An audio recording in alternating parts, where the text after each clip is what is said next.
I didn't start out with the idea of being a composer. Music was always very important to me in my life. In fact, I remember my very first piano lesson, and I went to the school, the primary school, and met Miss Baxter, who was sitting in the room waiting for me, and it was an upright piano. And here I was, I think age 5, and she said, "Stand on the seat and look down." And she opened the lid of this upright piano and started to play. So I saw all the hammers going. And I thought, that is great. So that's my first memory of music. I started out in medical school at Edinburgh. The Edinburgh University, the medical school was right by the infirmary on one side, and on the other side was a music school. And the rest of the university was way off somewhere else. So busily cutting up frogs, I found that rather boring.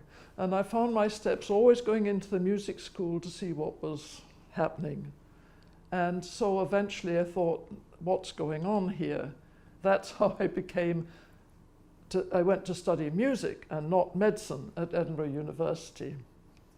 I didn't quite know what was going to happen because I didn't realize one could be a composer. And I started composing there. And then something rather funny happened. When I came to do the final exam, I think I submitted one of the adventurous scores, I thought, for the exam. But before that, I'd written more conservative things as I was beginning to find my feet. So when the examiners saw this adventurous score, they nearly failed me. But they said, oh, she did write this other stuff earlier, so they did pass me and I got my marks back. Now, when I went to Paris and studied with Nadia Boulanger, I showed her the non-adventurous stuff because I thought, well, that's what I need to do. And she said, "Qu'est-ce que c'est que ça?" And then I said, well, I did do this more adventurous stuff. And she said, "Ah, I see. You do have ideas, but now we have to work on getting some technique," which is indeed what we did. One day, I was running late and I had a piece that I was going to show her and I hadn't quite finished it. So I rushed to put in the last few notes in the first bassoon or whatever it was. So when I got to my lesson, her eye, which was very perceptive, went right to that bit and said, "What on earth is this?" So I said, well, I'm afraid I put it in at the last one. Can't do that. Everything has to be really absolutely the best you can ever do. And she said, she made this wonderful image, which I later passed on to my students. It said, "A great jeweler will make a beautiful ring with all the stones set around, and that looks beautiful. But if you turn it over, it's also beautiful underneath where you don't see." I love that image.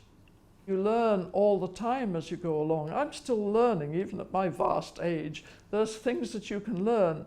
I remember going to see Popea in Raymond Lepard's version at Glyndebourne. I think it was in the early 60s, something like that. And I was absolutely drawn to that, not only of Ray's version of it, but the skill of Monteverdi in making a libretto so varied and so true to life. Then jumping forward to contemporary times, of course, from Ben Britten, and his wonderful operas and concert pieces and so on. Michael Tippett, who I used to know. Walton I just met once, so I didn't know him personally. But Berio, who I also met once or twice, and his new ideas. Lots of people, you know, you learn from all the things that you hear. And when I came back from Paris after 4 years living there and came to London, I think I went out almost every single night to something or other, to a concert, to the opera, to the ballet, to whatever was going on. Those were wonderful days, and met your colleagues at the concert and of course discussed it at the coffee after, or wine, and when we could afford it, and you know what we liked and what we didn't like, and of course we were very forthright and we knew everything, which of course was not true, but we had a great time. In the mid-60s, I had a dream one night, and the dream, I had just started to conduct, I only conduct my own works, but I had just started doing that. And the dream was that in the middle of conducting a performance, one of the players in the orchestra stood up and interrupted, very rudely I might say, and I tried to stop it, and of course it didn't happen. And so, you know, it was chaos. So when I woke up in the morning, I started to laugh. It was really funny. I was outraged in the dream, but in the morning it was really funny. And that night, I went out to have dinner with some friends. We'd been to a concert. I said I had this weirdest dream, so we all had a good laugh about it. The very next morning, by mail, arrived a letter from Birmingham, England, asking me to write a piece for the symphony orchestra. Well, the dream is what happened. I wrote a piece called the Concerto for Orchestra, and about halfway through, the clarinet player suddenly gets up and interrupts everything and begins to invite his colleagues to join the revolution. And the conductor obviously gets a bit upset, and in the end, the conductor gets the whole brass section to their feet to shut them up. So you see, the dream had consequences. And out of that came a whole series of works where I decided to make one or several members of the orchestra a kind of a dramatic person, like the clarinet was. In the horn concerto, the horn soloist actually comes to the normal position beside the conductor, but the horn section goes out into the hall, and the horn player soloist kind of directs them, because the conductor's facing upstage, facing the orchestra, but the horn soloist is facing out. So there's that, and then there's the clarinet concerto, where I thought, like in a concerto grosso, where the solo sections, the clarinet soloist starts in a normal position and then makes a kind of tour around the orchestra. So I remember the day I was thinking, you know, maybe I should have a name for this kind of music, because it's a little unusual. And I decided to call it dramatic abstract, what you've become where you have been brought up as a kid. That stays with you, so my Scottish background is still there. But of course you react and you develop as you grow in where you're living and the people you meet.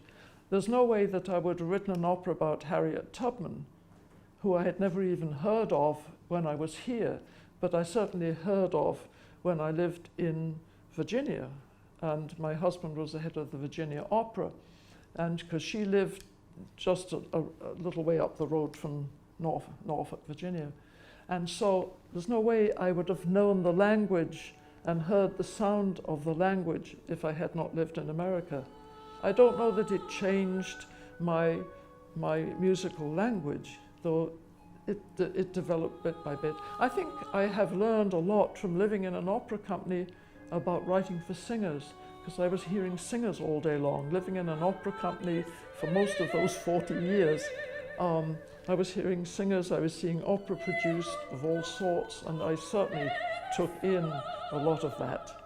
I think it's very important to give the right kind of attitude to students. I always try to say to them, you have to do exactly what your artistic vision demands that you should do, and you should follow that.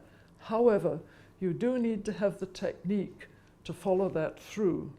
So I said to them, I'll try never to say anything is wrong. However, I will say it's wrong if what you have written is really not playable on an instrument. You know, you've gone off pitch, or it's really very awkward, and you need to learn the instruments.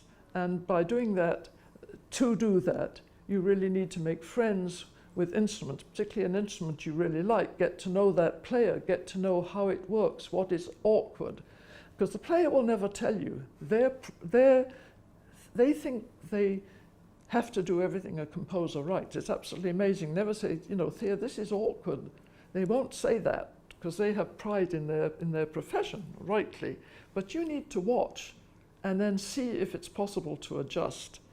And I was very flattered just the other day, a student from 15 years ago who works in the film studio wrote an email to me and said, I just remembered one of the ideas you told me, and I was able to use it in my score. So I was very pleased about that. I would never encourage anybody to be a composer. Never. It has to come from you personally. This is what you have to do. I encourage people to if they like music, to follow it, to have them as a big part of their life, but not to make it their livelihood, unless it's absolutely something they have to do. Because, you know, it's too difficult, and particularly in these times, money is really short and it's really difficult. So I encourage people to love music, to go to concerts, to opera, to support it, to enjoy it, and play chamber music as we used to do, not so often now, maybe sing in choruses, whatever they enjoy, but not to be professional. And if you're professional, you really have to learn the technique and learn what is difficult for an orchestra, so that if you have wonderful ideas, you find I don't want to say simple way, but a way that's easy for them to understand and keeps your idea. Maybe you have to compromise a little bit. I don't like the word compromise, but you have to do sometimes a little bit. I love writing. I love what I do, and I find I'm thankful. It's one of life's privileges to have been allowed to do what I love to do.